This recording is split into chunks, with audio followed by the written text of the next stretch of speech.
দুইটা শহরে, একটা হলো সালেন, একটা হলো আমালফি। এই দুইটা শহরে অনেক ট্যুরিস্ট পয়েন্ট, এবং এখানে কি কি জায়গায় ঘুরবো এগুলো আপনাদেরকে দেখাবো। তো আমি এখন আছি রোমা। এই ট্রেনে করে আজকে আমরা যাব, নর্মাল ট্রেন, গরিব মানুষ ভাই তার জন্য, কারণ এখানে বুলেট ট্রেনে এগুলো আপনার অনেক টাকা লাগে। তো তার জন্য, আর আমরা যেহেতু 4 জন যেতেছি, ভিতরে তারা আছে, তো তাদের সাথে পরে একটা ভিডিওতে দেখাবো। আর এই ভিডিওটা কন্টিনিউ করার চেষ্টা করতেছি, তো দেখাই। ফুল অটোমেটিক সব কিছু।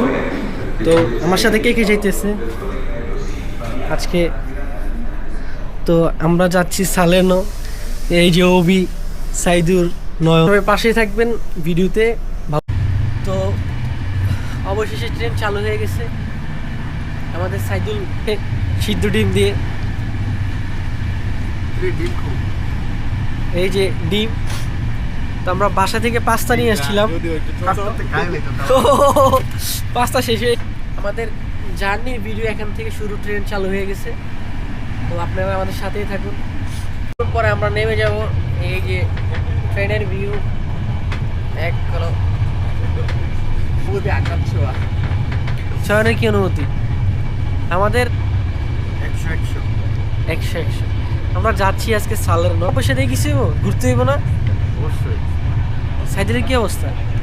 আমার ওই আগেরটাই। তো অবশেষে চলে আসলাম আমরা সালেরনোতে। এখন এখান থেকে ফেরিতে করে আমরা আমালফি যাব। তো যেহেতু ট্রেনে আসতে আসে, কারণ রাতে ঘুমাইতে পারিনি, 6টায় ট্রেন ছিল। তো আইসা ট্রেনে কতক্ষণ ঘুমাইছি, হালকা কিছু খাইছি। ট্রেনে আমরা বাসা থেকে নিয়ে এসছি, কারণ এখানে অনেক দাম জিনিসপাতির। তারপর বাসা থেকে যে পাস্তা ফ্রেদোটার করে নিয়ে আসছি। তো এখন আমরা কিছু খাবো, ব্রেকফাস্ট বা নাস্তা করে তারপরে আপনাদের ফেরিতে উঠবো। আর আমাদের জনপ্রতি টিকিট লাগছে আপনার প্রায়, এটা আপনারা আগেও কাটতে পারেন, পরেও কাটতে পারেন। তো টিকিটের জিনিসটা আপনারা আগে ভাগে কাটলে ভালো হয়। দেখা যাচ্ছে কি জানি না, ঘুরতে আসলে এখানে তুমি আমার উন্নত তো ভালো। তুমি কি রাতে ঘুমাও নাই? রাত্রে ঘুম খুব কম হয়েছে। হ্যাঁ, কি হয়েছে তোমার? 3 ঘন্টা ঘুমাইতে পারছি। নাইট বাসে দিয়ে আসতে গিয়ে আমার জীবনের 12 দশক। কারণ এখানে একটা সমস্যা কি, আপনার 5টার পরে মেট্রো চালু হয়। তো মেট্রো চালু হওয়ার আগে যে নাইট বাসগুলো, ওগুলো অনেক ভিড় থাকে, তো ওগুলোতে অনেক ভিড় থাকে, এর কারণে আপনার সমস্যা হয়। তো সামনে যে ফেরিতে কিছু খাওয়া দাওয়া করে ফেরিতে উঠবো, তখন আপনাকে ভিডিও দেখাবো। আর ফেরির টিকিট কত, ওইটা আপনারা গুগলে সার্চ করলে, এখন সব কিছু গুগল বা এআইতে সার্চ করে সব কিছু পেয়ে যাবেন। তো এখান থেকে হয়তো বা দেখা যাইতেছে, ওই যে পাহাড় দেখা যেতেছে, আর ওই যে ওইখানে বোট, কি জানি বলে, 9:50 একটা ফেরি আছে। ফেরিতে যেতে আমরা যেখানে যাবো, ওইখানে বাস দিয়েও যাওয়া যায়, বাট আমাদের আছে মাত্র 7 মিনিট। বলতে পারি না এটা কি যাইতে পারবো কি না পারবো, না হলে পরেরটাই যেতে হবে। তো ফেরিতে যে আপনার সাথে কথা হবে, দেখাবো ফেরিতে। আর একটা জিনিস কি, ইতালিতে আপনার প্রাকৃতিক সৌন্দর্যের দেশ এটা ইতালিতে।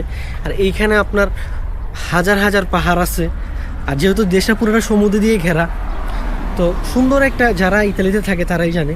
আর একটা জিনিস কি, সুন্দর দেশ হিসেবেও ইতালি অনেক ট্যুরিস্ট আসে প্রতি বছর এখানে। তো আমরা যাচ্ছি।